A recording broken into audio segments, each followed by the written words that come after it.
你们可以称呼我愚者。 Jogueiki, vamos para mais 4 capítulos de Lord of Mysteries. Sábado a gente acabou trazendo a nossa live aqui, que a gente leu mais de 13 capítulos em live. Foi muito legal estar aqui com vocês lendo, até mesmo ali com a nossa cartola. Tá aqui no fundo, virou parte do cenário agora.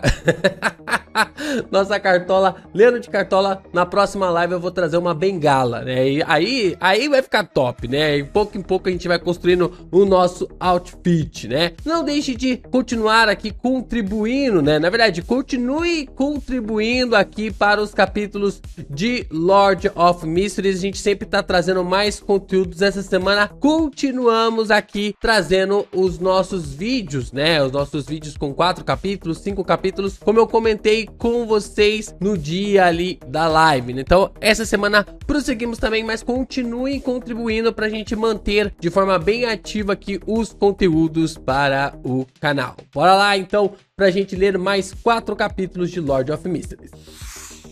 Lord of Mysteries, capítulo 101, Pista Inesperada. Rua Hoes, clube de adivinhação. Clan apertou a meia cartola e caminhou pela escada em direção à porta principal. Clan não estava vestido com sua roupa formal habitual. Hoje, ele vestia uma camisa branca e um colete de cor clara, combinando com um fino blusão preto, fazendo-o parecer mais animado do que antes. Provavelmente é porque estava um pouco mais calor. Esse conjunto de roupas era mais adequado para o combate e custou apenas 1 libra, incluindo a taxa do pequeno bolso costurado no colete. Comparado com o terno que ele comprou, era tão barato que trouxe lágrimas aos seus olhos.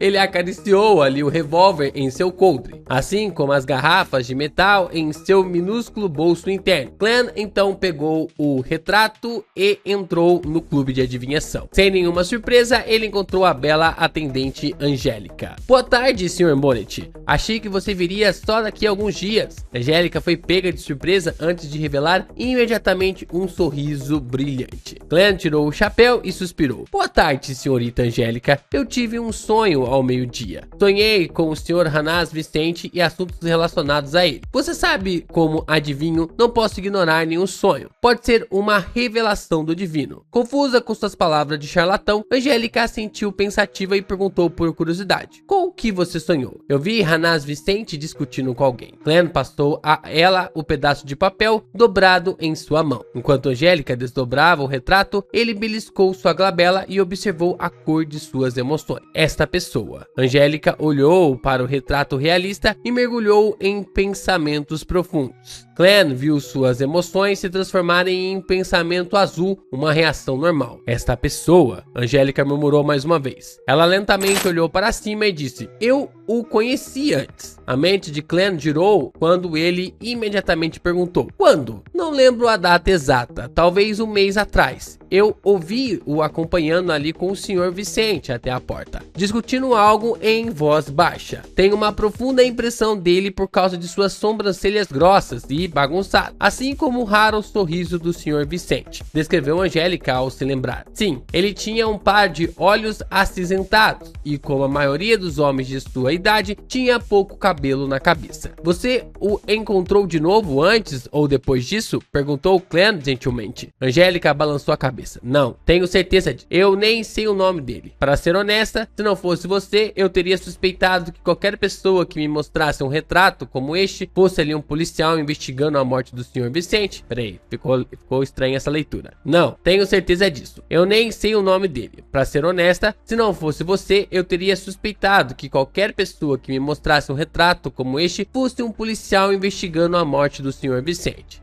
Não acho estranho. Não importa qual revelação você receba, pois você é um verdadeiro vidente. Minhas desculpas. Sou um policial. Clan retrucou em silêncio enquanto suspirava e dizia: um verdadeiro vidente entende o quão minúsculo ele realmente é comparado à vastidão do destino. Podemos ver apenas um canto nebuloso, sempre recebendo revelações, mas nunca resposta. Devemos sempre refletir sobre elas e manter nosso respeito e medo. Devemos decifrar essas dicas com cautela e não nos ver como inteligentes que assumiram o controle do destino. Ao resumir o que tinha descoberto nas últimas semanas, Clan de repente percebeu que sua visão espiritual ficou mais clara. Ele podia até mesmo distinguir os detalhes dentro da aura de Angélica. Nesse momento, ele se sentia como um homem míope que usou óculos do grau certo. Isso, minha poção do vidente começou a produzir sinais claros de digestão. Clan ficou atordoado em descrença. Nunca imaginei que um vidente como você ainda pudesse manter tanto medo e respeito pelo destino. É realmente admirável, disse Angélica com seriedade. Ainda mais quando você tem um cara nas suas costas que tá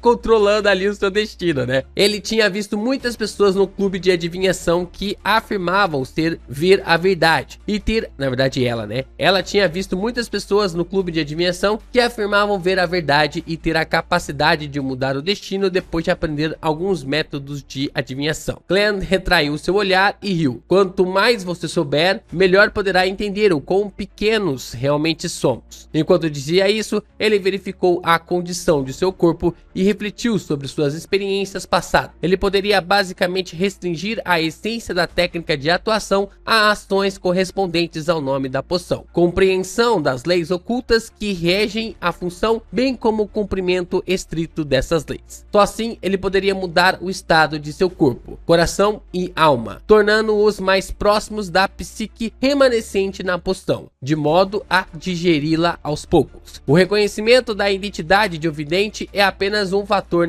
na superfície. A razão pela qual isso fez a minha espiritualidade parecer leve tem a ver com a forma como a resposta fortaleceu a afirmação de ações particulares de adivinhação. E essas ações formam coletivamente as regras para digerir a poção do vidente. Para ajudar os outros a interpretar ali as revelações e orientá-los em uma direção melhor, ainda assim manter sempre o medo e respeito em relação ao destino. Não se pode ser muito egoísta, muito orgulhoso ou acreditar cegamente nas próprias interpretações. Essas são as leis que posso pensar por enquanto, bem como a essência da técnica de atuação que me guiará para o futuro. Se continuar com tanto sucesso, não precisarei de meio ano. Talvez em 2 ou 3 meses, ou mesmo em 2 ou 3 semanas, estarei pronto para digerir a poção por completo. Esse sinal é muito óbvio. Não é de admirar que o misterioso Sr. Zaratu tinha dito que o Beyonder sentirá isso claramente quando a poção foi toda digerida. Não há necessidade de que alguém ensine-o. É o que é, assim como agora. Embora a minha visão espiritual tenha melhorado um pouco, sei muito bem que isso é apenas uma parada no progresso de digestão e não o destino final. Faz sentido, né? Você vai ter ali uma percepção. Dá pra se pensar um pouco sobre o crescimento de uma pessoa. Quando você vai saber que você vai começar a crescer. Por exemplo, quando você é criança e você vai se tornar ali um adulto. Quando você vai saber? Você não sabe quando vai acontecer, mas o fato é, haverá sinais. Haverá sinais, né? A barba vai aparecer ali no rosto, o cabelo ali vai ficar mais espesso, você vai ter ali um aumento, né? Uma largura dos ombros, as pernas vão ficar mais grossas, você vai ficar maior. Esses são sinais, né? Então, basicamente, coisas que você recebeu com uma sequência 9, essas coisas vão ficar mais refinadas e vai fazer com que você receba esta evolução, perceba esta evolução. E é o que o Clan falou, é o que é. Com isso em mente, Clan não pôde deixar de agradecer ao palhaço de terno por ensiná-lo com sua vida. Se não fosse por ele, provavelmente passaria meses no clube de adivinhação, analisando as regras de um vidente através de inúmeras tentativas. Para o bem ou para o mal, antes de começar a atuar da forma certa. Sr. Monet, às vezes até penso em você como um filósofo, disse Angélica com um suspiro ao ouvir a resposta de Clan. No meu círculo de amigos, o termo filósofo é usado para repreender alguém. Clan estava de bom humor. Dito isso, ele se curvou, colocou o chapéu e saiu depois de se despedir. Embora Angélica não soubesse o nome ou a identidade do cavaleiro, Clan não estava deprimido. O que ele aprendeu foi suficiente para se envolver na próxima fase do teu plano. Rua Zoutland, 36, dentro da companhia de segurança Espinho Negro. Dan olhou para o retrato em suas mãos com seus profundos olhos cinza. Você deseja realizar uma busca por essa pessoa? Sim, Clan há muito preparou uma razão para isso. Capitão, eu não mencionei que iria ao clube de adivinhação para observar as reações de seus membros sobre a morte repentina de Hanaz Vicente. Não descobri nada ontem, mas acidentalmente descobri hoje que a pessoa no retrato apareceu uma vez com Hanaz Vicente e estava discutindo algo secreto com ele. Eu folheei o relatório de investigação da nossa equipe agora, mas não descobri nenhuma pessoa parecida no relatório. Não havia brechas em sua descrição. Mesmo que Dan Smith levasse esse retrato para o clube de adivinhação, obteria a mesma resposta de Angélica. Dan desviou um olhar do retrato e riu. Pelo que parece, os fundos de compensação não foram um desperdício. Capitão, sua memória não está ruim? Por que você mencionaria a compensação neste momento? Clem manteve o sorriso e não disse uma palavra. Isso foi desenhado por você? Dan perguntou de passagem. Sim, eu desenhei com a ajuda de magia ritualística. Clem respondeu completamente honesto. Claro, falar a verdade e revelar toda a verdade eram duas questões diferentes. Dan assentiu de leve e disse: faço com que o velho Neil crie mais alguns conjuntos. Farei com que Kellen e Royal investiguem e peçam a cooperação do departamento de polícia. Se essa pista for de alguma utilidade, você terá contribuído muito mais uma vez. Que a deusa nos abençoe. Clem bateu em 4 pontos em seu peito enquanto parecia anormalmente devoto. Para ele, tudo o que precisava de Dan e companhia era descobrir o nome e a identidade do homem do retrato.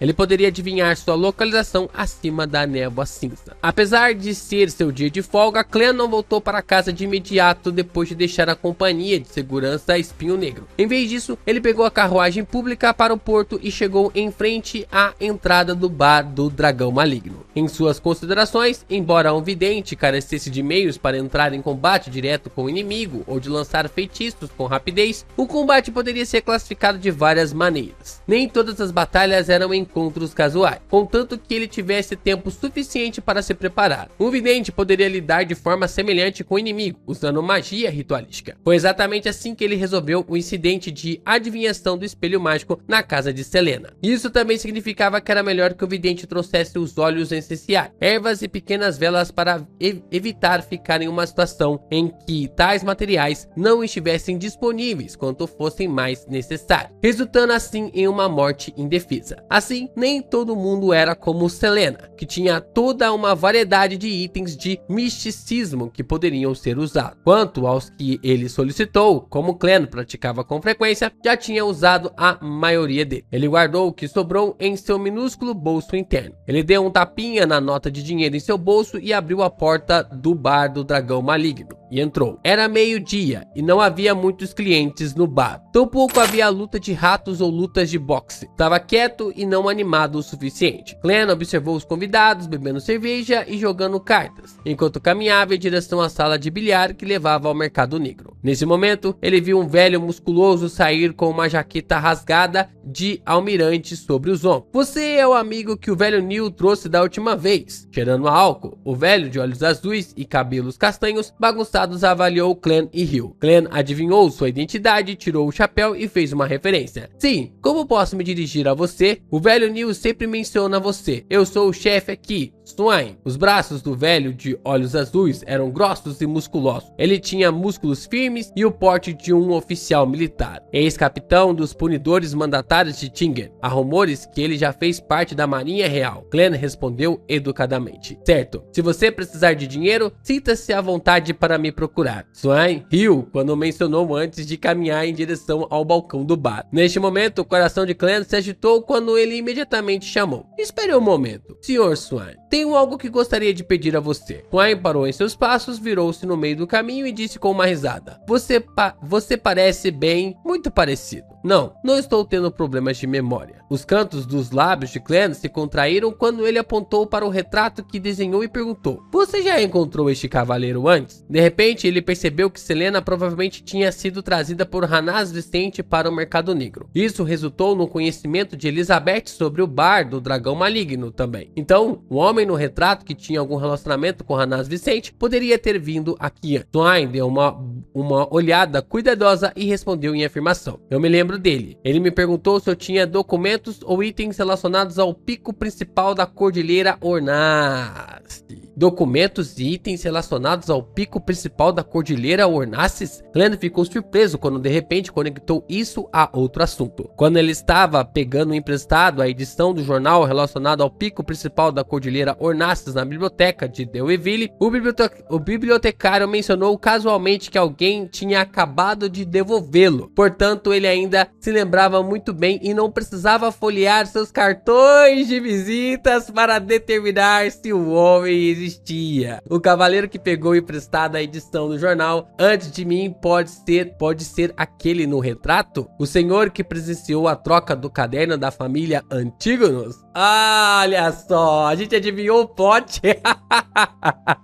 Adivinhamos o plot porque alguns capítulos atrás eu mencionei sobre isso, né? De que quando não é da época de vocês, né? Mas lá em 1900 e bolinha. Brincadeira, no começo ali dos anos 2000, quando você ia na biblioteca, não tinha tanto assim, eu não tinha acesso ali ao Wikipedia ainda, ChatGPT esquece, né? Lá naquela época, lá atrás, quando você pegava um livro na biblioteca, tinha um cartão atrás do livro que marcava o nome das pessoas que já tinham pegado aquele livro emprestado. E esse cartão tinha ali o nome das pessoas, e era engraçado, era curioso, era legal, porque você pegava ali, via o nome, uma das coisas que você pegava o livro emprestado era você ver esse cartão. E eu sabia que o Fish iria utilizar esse ponto, né? Eu iria utilizar isso para um plot. Bora lá, capítulo 102. Lord of Mysteries, capítulo 102, comerciante de tecidos. Quanto mais Clem pensava nisso, mais provável parecia. Caso contrário, quem teria emprestado aquelas edições do jornal aleatórias sem motivo? Sim, a pesquisa sobre o pico principal da Cordilheira Ornassus é um campo bastante impopular. Além dos respectivos palestrantes e professores associados, o amador comum nunca teria ouvido falar disso. Até o clã original, que era formado em história, só sabia dele pelo caderno da família Antígonos. Embora Tingen seja uma cidade universitária, não há muitas pessoas interessadas no assunto. E mesmo que haja alguém interessado, a maioria permanece dentro das dependências das universidades. Não haveria necessidade de pegar emprestado o livro da biblioteca de Deweyville. Mas interessante é como que esse livro foi parar lá na biblioteca de Deweyville, né? O ponto mais importante é que o livro foi emprestado só recentemente. Ao analisá-lo dessa forma, há mesmo um problema. Eu não fui perspicaz o suficiente e não percebi. Sim, parece que não tenho talento para ser detetive ou agir como Sherlock Holmes. Enquanto esses pensamentos corriam por sua mente, o chefe do bar do Dragão Maligno, Swain, perguntou perplexo: algum problema? Como havia clientes e atendentes por perto, ele só pôde perguntar indiretamente: nada mesmo. Só estou pensando em como posso investigar esse cavalheiro. Como você sabe, Anás Vicente morreu em casa. Clem há muito preparou sua desculpa. Ele não queria que os punitores mandatários se interessassem pelas antigas relíquias do pico principal da Cordilheira Ornassus. Vicente era um dos adivinhos mais famosos da cidade de Tingen. Ele costumava vir aqui. Swain de fato deu uma resposta superficial, mas como se lembrou, disse: agora que penso nisso, o cavaleiro no retrato se encontrou com Vicente bem no começo. Isso é exatamente o que eu queria saber. Você se lembra do nome dele? Clem pressionou de imediato. Swain balançou a cabeça e riu. Não vou pedir nomes ou identidade de meus clientes, a menos que os conheça, como o velho Neil. Tudo bem então. Clem revelou um deliberado olhar triste. Para ele, não importava se Swain sabia, porque poderia verificar na biblioteca de Deweyville. Para pegar livros emprestados de uma biblioteca privada, ele tinha que deixar informações pessoais, e sua identificação deveria ter credibilidade suficiente. Afinal, Clem contou com uma carta de apresentação de um professor associado sênior antes de obter um cartão da biblioteca. Mesmo que o cavalheiro tenha forjado suas informações, é muito provável que ele tenha deixado algumas pistas que podem ser úteis para minha adivinhação. Clem observou Swain enquanto ele voltava ao balcão do bar antes de entrar na sala de bilhar em profunda reflexão. Clem não estava com pressa de ir à biblioteca de Deweyville para suas investigações. Ele planejava concluir suas compras primeiro. Afinal, não se sabia se encontraria perigo e seria obrigado a usar magia ritualística para desenvolvimento subsequente. Depois de passar por algumas salas, Clem chegou ao mercado negro. Havia apenas algumas barracas e clientes, uma indicação clara de que ainda não era a hora de pico. Assim que ele deu um passo à frente, de repente ele viu um monstro, Ademir Saul, que podia sentir o cheiro da morte parado em um canto. O jovem estava pálido e seus olhos exalavam terror e loucura. Ele também notou o olhar de Clem. Ao fazer contato visual, Ademi-Saul de repente estendeu a mão para cobrir o rosto. Ele se moveu em direção ao canto da parede em estado de pânico. Logo, ele se moveu para uma porta lateral ao lado dele e cambaleou ao sair correndo. Isso é necessário? Eu quase te ceguei da última vez, mas eu não fiz nada. Sério, é como se eu fosse o diabo. A expressão facial de Clem era um tanto rígida. É interessante isso aqui, né? Porque da última vez eu esqueci de comentar, mas o Ademi-Saul, ele é um personagem que ele nasceu meio Beyonder. Como que isso é possível? Como que ele conseguiu nascer meio Beyonder, sendo que você precisa tomar uma poção pra você nascer dessa forma? E assim, tipo, o velho Neil contou essa lógica, passou essa ideia pra nós e depois não falou mais nada. Tipo, como se fosse algo natural ali para os Beyonder, alguma criança nascer já nesse estado, né? Tipo, não é completo, porque claro, né, pra estar no estado completo você precisa tomar a poção, mas aqui já dá pra ver que o cara nasce, já tem, tipo, como se fosse uma espiritualidade muito elevada, né? Clem balançou a cabeça e sorriu, parando de pensar no monstro e chegando a uma barraca. Ele começou a fazer compras com um objetivo em mente. Após cerca de meia hora, Clem gastou algumas libras, que era a maior parte de seu estoque secreto de dinheiro. Ele contou as 3 libras e 17 soles que restavam e sentiu um aperto no coração. No entanto, tocou a pequena garrafa de metal no bolso interno de seu blusão preto. Esta é a essência floral Amanta, que Madame Dali usou antes. Este é um pó misturado com casca e folhas de dragoeira, óleo essencial que é extraído das flores do sono, pétalas de camomila secas. Este é o pó noturno sagrado que eu mesmo produzia. Clem relembrou os itens guardados em cada bolsinho dele e os repetiu. Ele fez isso para evitar que não encontrasse o ingrediente de que precisaria em um momento crucial. Confiando em seus traços únicos no misticismo, ele rapidamente terminou de memorizá-los e caminhou em direção à porta. De repente, ele viu uma figura um tanto familiar pelo canto dos olhos. Era uma jovem com um vestido verde casual. Seu cabelo preto liso era macio e brilhante. Ela tinha um rosto redondo com olhos largos. Eles lhe davam uma aparência doce e um porte refinado. É a garota que estava tremendo estranhamente no vagão público. Ela é bonita. Eu nunca esperei que ela fosse uma entusiasta do misticismo. Ah, o triste. Triste ali, né, agora. Clem desacelerou e pensou por alguns segundos antes de enfim se lembrar de quem ela era. Ele teve que admitir que, além de justiça, que ele nunca tinha visto com clareza, a jovem era a garota mais bonita que já tinha visto desde que transmigrou para este mundo. A doce e refinada moça parou diante de uma banca que vendia livros de misticismo e, quebrando a etiqueta, ajoelhou-se para esfregar os dedos em um livro antigo. O livro antigo tinha uma capa dura preta. A capa do livro tinha as palavras Livro das Bruxas em Hermes. Ele registra a magia negra das bruxas. Embora eu não tenha ousado experimentá-la, alguém que conheço tentou e de fato funcionou. O vendedor aproveitou a oportunidade para promover o livro. A bela dama pensou e perguntou: na sua cabeça, como é uma bruxa? Uma bruxa? Uma pessoa perversa que traz calamidades, doenças e dor. O vendedor respondeu depois de pensar um pouco. Clem não ouviu.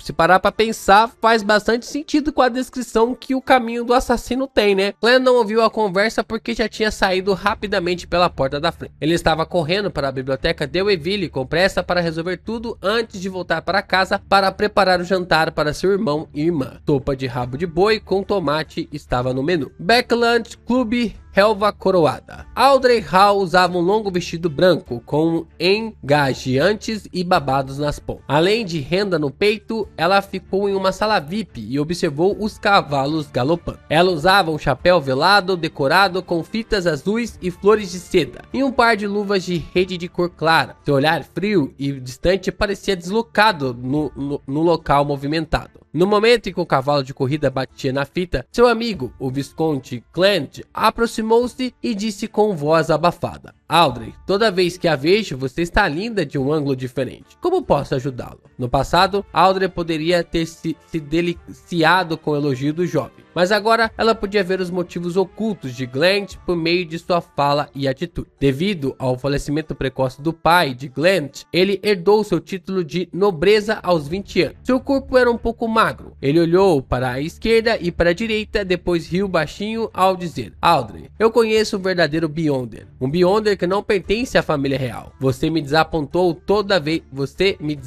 todas as vezes que disse isso. Audrey olhou para a frente e respondeu com elegância: Sério? Eu juro pelo nome do meu pai. Eu vi os poderes Beyonder dele. Glant respondeu com um sussurro. Audrey não era mais a mesma de antes, em que deveria estar animada com a notícia. Ela agora era uma Beyonder, mas para evitar que Glant suspeitasse, arregalou os olhos e fingiu um sorriso surpreso. Ela perguntou com a voz trêmula: Quando posso vê-lo? Sim, seria ótimo conhecer outros Beyonders. Não posso resolver todas as trivialidades através do clube de tarô. Além disso, devo reunir meus próprios recursos para trocá-los com o Sr. Tolo e o Sr. Enforcado. Nem tudo se resolve com dinheiro. Sim, agora que mandei as 1000 libras, terei que ser mais frugal. Glant ficou muito satisfeito com a resposta de Audrey. Ele olhou para o hipódromo e disse: Amanhã à tarde haverá uma reunião de literatura e música em minha casa. Dentro da biblioteca de Weville, Glant tirou do bolso sua carteira de identidade e distintivo e mostrou aos poucos bibliotecários. Sou o inspetor estagiário do Departamento de Operações Especiais da Polícia de Condado de Awa. Preciso da sua colaboração numa investigação, disse Glant com voz grave, lembrando-se dos filmes policiais que assistia. Os bibliotecários olharam a carteira de identidade e o crachá antes de trocarem olhares e acenarem uns para os outros. Vá em frente e pergunte, policial. Glant recitou os nomes de revistas como Nova Arqueologia e ao terminar disse: Quero os registros de empréstimos da revista nos últimos 2 meses. Ele percebeu que um dos bibliotecários o atendera antes, mas era óbvio que o homem não o reconhecia. Tudo bem, esperem um segundo. Os bibliotecários começaram a procurar e rapidamente encontraram os registros de empréstimos recentes. Glant folheou os registros com seriedade, procurando um homem que tinha emprestado a mesma edição que ele. Não havia muitos nomes, apenas um. Ele tinha emprestado o periódico várias vezes, incluindo a edição que Glant conhecia. A entrada mais antiga foi no final de maio e a mais recente foi no último sábado, um dia antes da morte de Hanaz Vicente. Glant passou o dedo pelas informações do mutuário e as memorizou.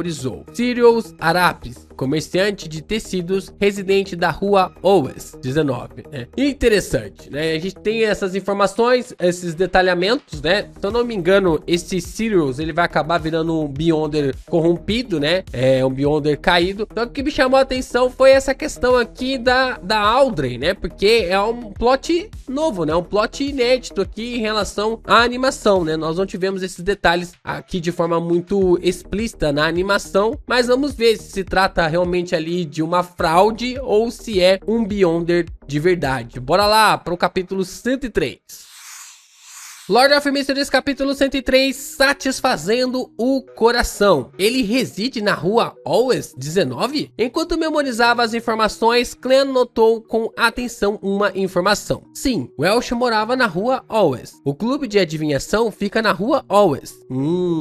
Este comerciante de tecido chamado Sirius Arapis também mora na rua Owes. Pelo que parece, não é nada estranho que o Welsh tenha conhecido Hanaz Vicente também. Eles podem até ter se conhecido através de Sirius Arapis. De repente, Glant sentiu que tinha unido as pistas à medida que seus pensamentos se tornavam claros. Ele estava originalmente confuso sobre como o Welsh tinha conhecido Hanaz Vicente, já que esse filho de um banqueiro não estava muito interessado em misticismo. Para ele, o dinheiro era mais importante que as adivinhações, mas agora Glant sentia que tinha uma ideia de como eles se conheceram. De acordo com as descrições de várias revistas, os moradores de classe média e alta visitam de bom grado seus vizinhos na mesma classe social para formar um círculo social que os beneficie. Da mesma forma, Welsh e o comerciante de tecidos, Sirius, com certeza tinham a motivação e a oportunidade de se tornarem amigos, já que ambos moravam nas vizinhanças da rua Owes. Não é difícil entender como Sirius conheceu Hanaz Vicente, que frequentava o clube de adivinhação na rua Owes com regularidade. Talvez tenha sido um encontro casual, ou talvez Hanaz o tenha ajudado antes. Independentemente disso, possibilitou que os dois que se encontravam na mesma área com frequência ficassem mais próximos um do outro. Hanaz Vicente queria vender seus livros antigos e assim Sirius o apresentou a Welsh, que era estudante do departamento de história. No sonho de Hanaz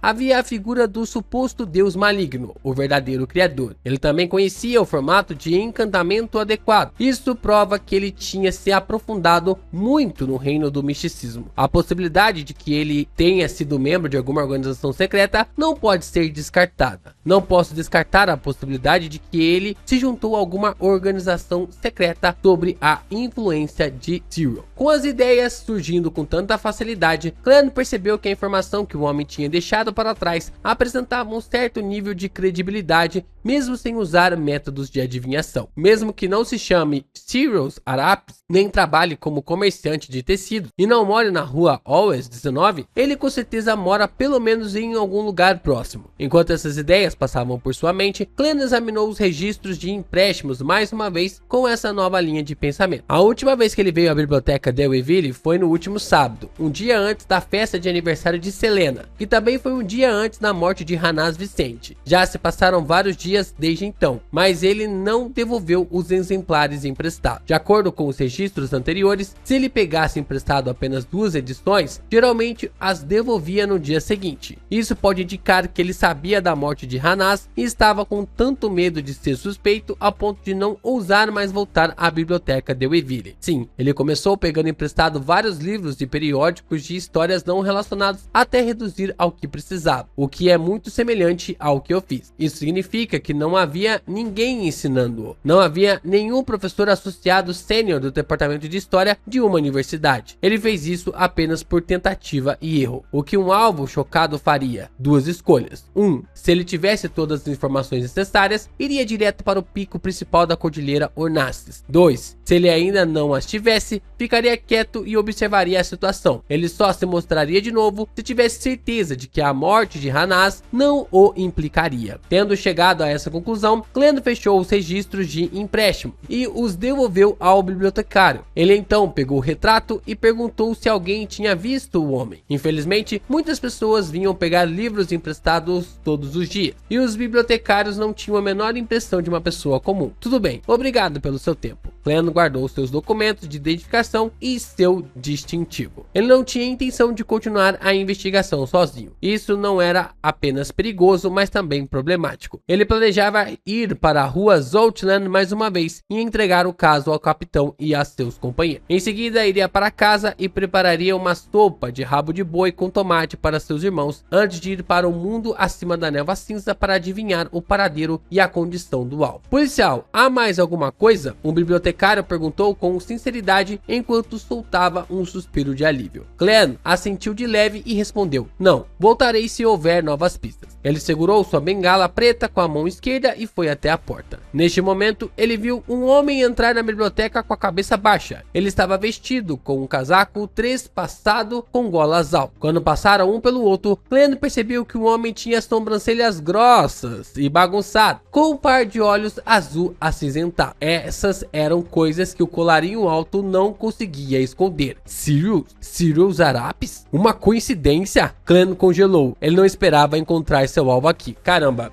mas também o Incisão Will podia disfarçar um pouquinho mais, né? Que baita coincidência é essa, né, cara? Ô, Incisão Will, você também podia ter... Vai com calma, né, meu amigo? Eu sei que você tá com uma caneta ali de controlar o destino dos outros, mas também não é pra tanto, né?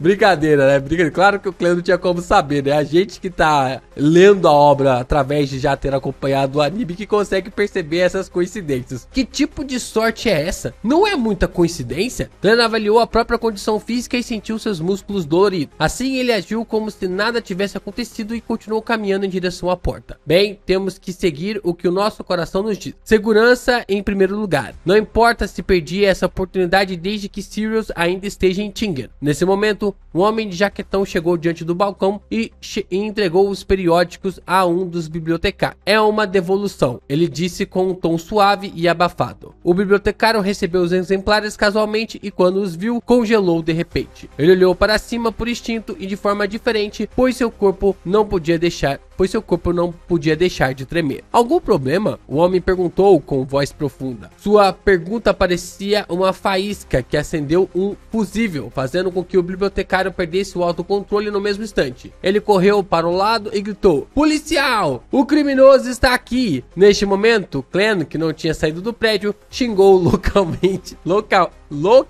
em seu coração. Ele pegou o coldre com a mão direita por instinto e sacou o revólver. Aquele homem congelou por um momento antes de se virar e começar a correr, mas ele não se dirigiu para a porta. Em vez disso, fugiu na direção da janela Oriel, ao lado, como se quisesse quebrar o vidro e pular para a rua. Clem, que estava apressado, virou a cabeça para ver a cena quando sentiu uma calma repentina.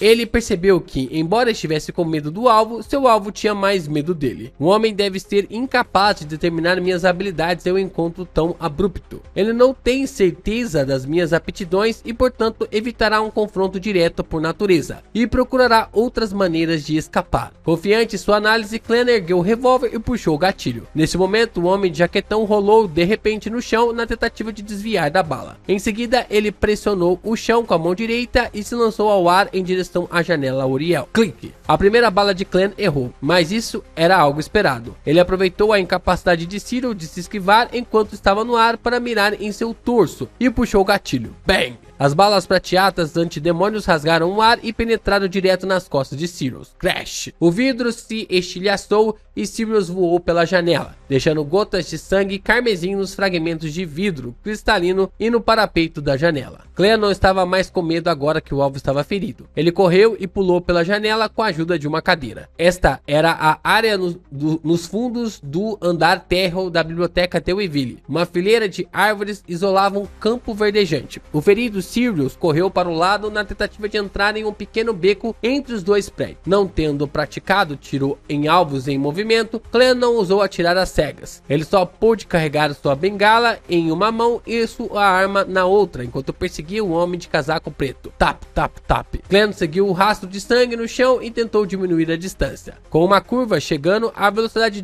do ferido Sirius tornou-se cada vez mais lenta. Clem, que esperava uma oportunidade para capturá-lo, de repente sentiu um pouco de medo. Ele teve a sensação de que o homem à sua frente não era humano, mas um lobo, um tigre que abrigava perigos terríveis. Este era um instinto que ele tinha como vidente, e também um aviso dado a ele por sua espiritualidade. Clem diminuiu a velocidade de imediato, seus olhos examinando o sangue no chão. Comparado com o sangue que ele tinha visto antes, o sangue de Sirius agora era preto. Neste momento, um vento violento o dominou. O rosto de Sirius refletiu nos olhos de Clem, sobrancelhas grossas e bagunçadas, os olhos azuis acinzentados, múltiplas verrugas salientes, uma boca aberta com duas fileiras de dentes brancos. Sirius estava lançando um contra-ataque neste momento. Isso tornou o rosto refletido nos olhos de Clem mais visível. Ele podia até sentir um fedor bem pútrido. Sirius saltou a uma distância de 7 ou 8 metros, muito mais do que qualquer ser humano normal poderia pular. Mas como Clem tinha parado de persegui-lo bem a tempo, ainda havia uma distância de quase 10 metros entre eles. Quando a distância foi encurtada para 2 metros, a saliva pegajosa causada pela baba e as repugnantes verrugas densas formaram uma cena angustiante que deixou os nervos de Clem tensos. Sem pensar, ele aproveitou a imobilidade temporária causada pelo ataque de Sirius para levantar a mão direita. Ele atirou sem parar, deixando que as balas caíssem na cabeça do alvo. Bang, bang, bang! Atirar de uma distância tão próxima permitiu que as balas de prata antidemônios perfurassem a cabeça de Sirius. O sangue espirrou por toda parte enquanto seu rosto ficava cada vez mais mutilado, até que ele cambaleou para trás. Clem esvaziou as balas de seu revólver em um instante. Por instinto, ele quis dar alguns passos para frente para confirmar os resultados dessa batalha. Mas neste momento, Sirius deu a Clem o maior choque de sua vida, tentando tentando ao máximo ficar em pé, Clan ergueu a bengala da mão esquerda de repente. Smack! A robusta bengala preta incrustada de prata atingiu o pescoço de Sirius, deixando uma marca vermelha escura. Smack, smack, smack! Clan agiu por instinto, desferindo golpes em seu oponente até que Sirius desabasse, tropeçando no chão. Uf, uf, uf! Clan apoiou-se na bengala e respirou fundo. Seus olhos estavam focados em seu alvo, com medo de que Sirius de repente voltasse à vida. Nesse momento, a cabeça de Sirius estava praticamente esmagada em uma polpa, e as verrugas diminuíram aos poucos. Seu corpo parou de se mover após algumas convulsões. Clan não tinha pressa em examinar o cadáver. Em vez disso, ele jogou a bengala para o lado, tirou as balas antidemônios em sua posse e recarregou seu revólver. Depois de fazer isso, ele se recompôs e lutou contra o seu desgosto, ajoelhando-se para vasculhar os bolsos do casaco trespassado de Zero. Ah, interessante. Aqui dá um pouco mais de sentido, né? De que ele, não sei se ele era um Beyonder, mas ele tava tentando ser um Beyonder, né? E provavelmente saiu do controle e virou essa criatura macabra aí quando o Clan acabou acertando um disparo nele. Bora lá, capítulo 104.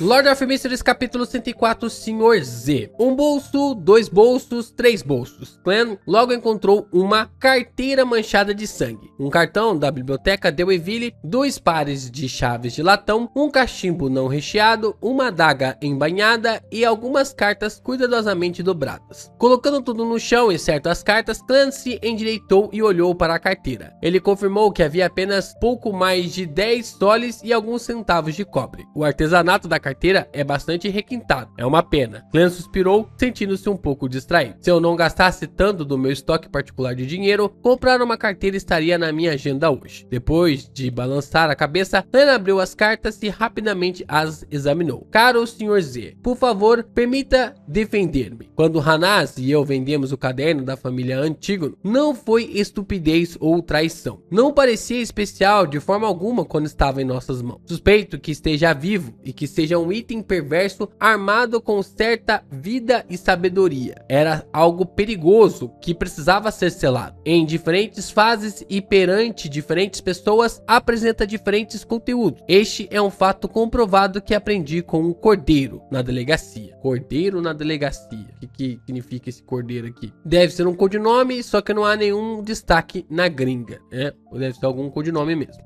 Não deveria estar em letra maiúscula, por isso que não colocou ali em letra maiúscula na tradução. Embora o caderno mostre um conteúdo verdadeiro toda vez que é usado, acredito que apenas revelará o conteúdo completo nas mãos de um descendente da família Antígono. Quando Hanaz e eu o recebemos, pudemos ver apenas alguns assuntos triviais da família Antígono. A situação geral da Nação da Noite Eterna, no pico principal da Cordilheira Ornaces, e também as 3 fórmulas de poções de sequência que entregamos para você antes. Ah, entendi. Então, realmente, né? O caderno da família Antígonos parece ter ali a sequência, né? E o Clan vai ter que, futuramente, o Clan vai ter que invadir ali a igreja da deusa da noite eterna para conseguir pegar ali as sequências, né? Ou para o seu caminho. É uma coisa que a gente estava discutindo na live, né? Era uma parada que a gente estava discutindo ali na live. Foi um tema bem legal, né? Que a gente estava falando ali na live sobre essa visão, né? De que o caderno da família Antígonos tinha ali os ingredientes das poções. Tanto os ingredientes quanto também as sequências, né?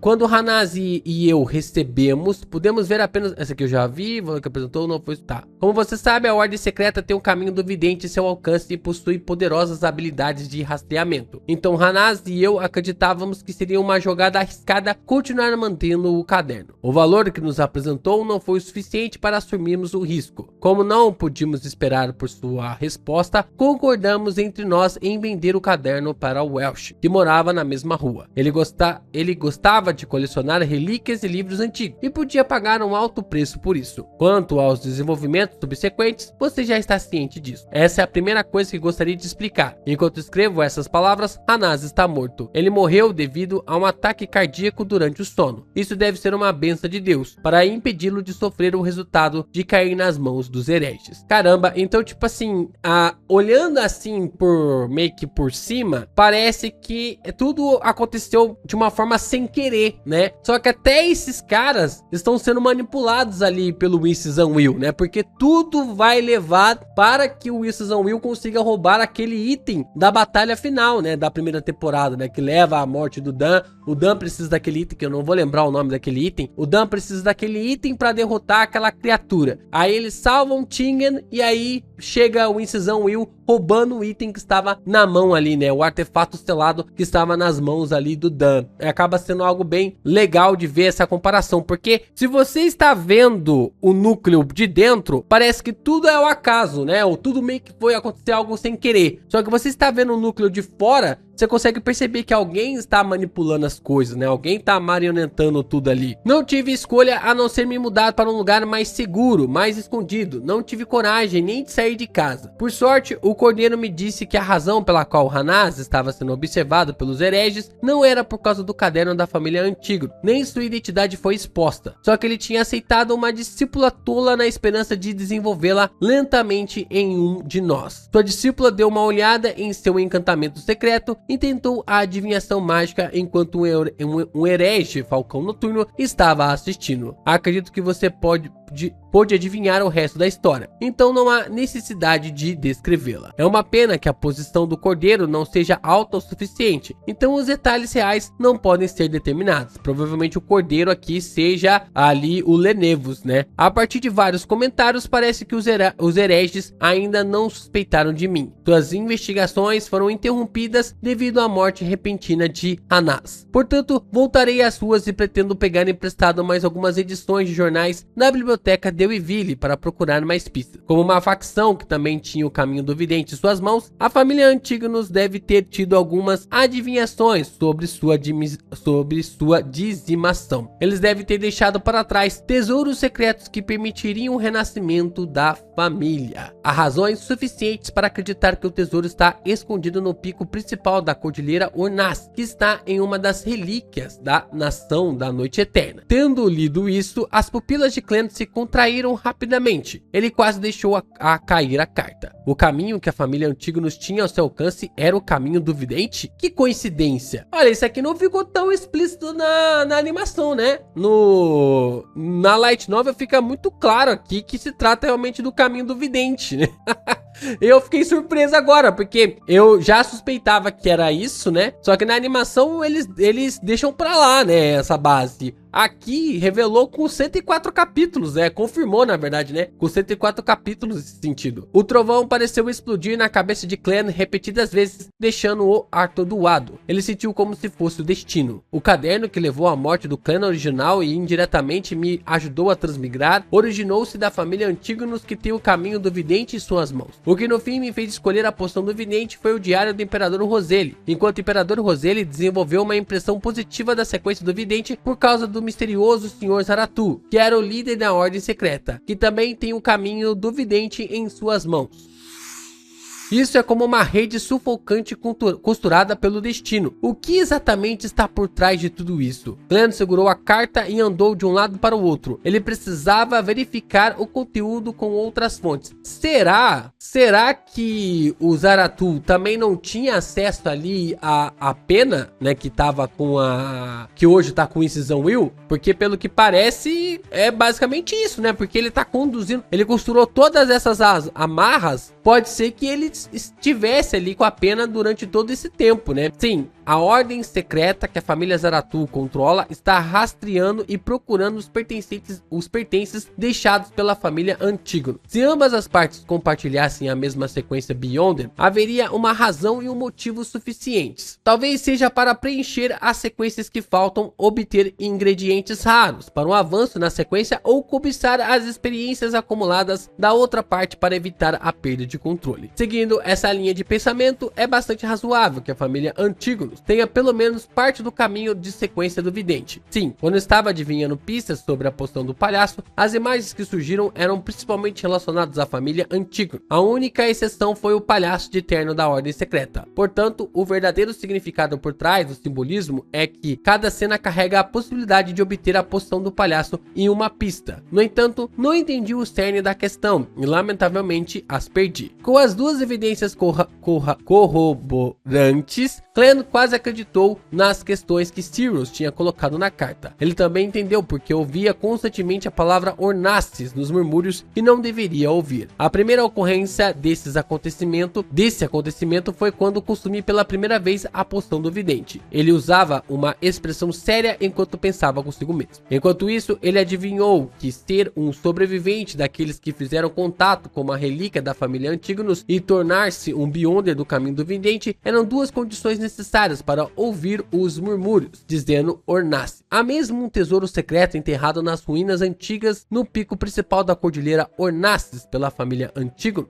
Não posso pensar nisso. Apenas o caderno sozinho já matou tantas pessoas. Qualquer tesouro completo seria ainda mais aterrorizante. Clan balançou a cabeça por instinto e lançou seu olhar para o terceiro pedaço de papel, que era a última das cartas. Clan, você não vai conseguir escapar disso por muito tempo não. Você vai ter que ir lá buscar ali esses tesouros. Honorável Sr. C, espero poder obter sua ajuda. Acredito que você também deve estar interessado o suficiente no tesouro. Até então, vou parecer uma pessoa normal, um amante normal de história. Quando chegar ao fim dos dias, oferecerei todos os cordeiros de Tinger como sacrifício a teu. Humildemente, Sr. Sirius Arapis. Quando terminou de ler a carta de Sirius, Clan teve vontade de rir. Porque sinto que salvei Tinger. O que esse cara estava tentando fazer? Os hereges são mesmo inacreditáveis. Quem é esse Sr. Z? Ele parece alguém em uma posição elevada. No mínimo, deve estar no mesmo nível de sequência do capitão. Para onde o Sirius estava enviando a carta? Ele não anotou o endereço. Parece que isso é a cautela de um herege. Ele não colocou o endereço até o momento do envio. Certo. Se a família Antígonos tivesse as poções do caminho do vidente em suas mãos, então a poção do palhaço estava entre as 3 fórmulas dentro do caderno da família Antígonos que Sirius enviou, altamente provável. Neste momento, Clan parecia ter encontrado pistas para a poção do palhaço. Embora Sirius não tenha trazido a fórmula, é possível que ele tenha deixado algum tipo de registro em seu esconderijo. Ele também deveria tê-la em sua cabeça, em suas memórias. Clan olhou para o cadáver diante dele e considerou o problema de fazer um morto falar. Exigiu quase nenhuma consideração, pois uma ideia surgiu de sua cabeça de imediato: mediunidade. Os médiuns espirituais podiam se comunicar diretamente com os espíritos que ainda não tinham se dispersado. Videntes, espreitadores de mistérios e outros poderiam realizar algo parecido usando magia ritualística. Antes, quando ele estava lidando com o cadáver do palhaço de terno, havia 3 coisas que impediam Clan de usar mediunidade. Em primeiro lugar, ele estava com pressa para salvar o resto. Em segundo lugar, não tinha os ingredientes com ele. E por último, não tinha confiança. Assim, desconsiderou a opção da mediunidade e perdeu sua melhor chance. Quando eles voltaram para a companhia de segurança de Espinho Negro, o espírito tinha quase desaparecido. Mesmo o médium espiritual só poderia obter informações superficiais. Mas agora, Clan tinha todos os ingredientes e ferramentas, além da experiência de se comunicar com um ressentimento persistente por meio da ajuda da adivinhação do sonho. Minha única preocupação em contatar o espírito de um herege é ser colocado na mesma situação da entrada do capitão no sonho de Hanaz, onde ele viu uma existência horrível. No entanto, o capitão ficou fraco por apenas 2 dias, sem ferimentos graves. Sim, eu posso tentar. Ele hesitou por pelo menos 20 segundos antes de tomar uma decisão. Não queria perder essa oportunidade. Ele ergueu a cabeça, virou-se e lançou o olhar para o local onde a janela tinha se estilhaçado. Havia uma multidão reunida assistindo. Ele tirou sua carteira de identidade e distintivo antes de voltar para a janela quebrada. Ele então disse aos espectadores através da janela Oriel quebrada: sou o inspetor estagiário do Departamento de Operações Especiais da Polícia do Condado de Awa. Eu atirei no criminoso até a morte. Por favor, levem esse crachá para a delegacia de polícia mais próxima e peçam o envio de reforços para lidar com o acompanhamento. O resto deve me ajudar a isolar esta área. Não permitam que alguém se aproxime, pois pode contaminar o local. Sim, oficial. O bibliotecário que causou o problema a Clan rapidamente pegou o distintivo. Quando toda a cena foi isolada e ninguém podia entrar no gramado, Clan voltou para o canto e ficou ao lado do cadáver. Clan estava feliz que a multidão inocente não pudesse ver o cartão, que parecia mais um monstro do que humano. Ele... cartão... Ele estava feliz que a multidão inocente não pudesse ver o cadáver, que parecia mais um monstro do que um humano. Ele largou a bengala e o revólver, depois enfiou a mão no bolso interno do blusão para tirar uma garrafa de metal. Ele ia usar as técnicas de um ritual mediúnico com adivinhação dos sonhos para fazer o morto falar.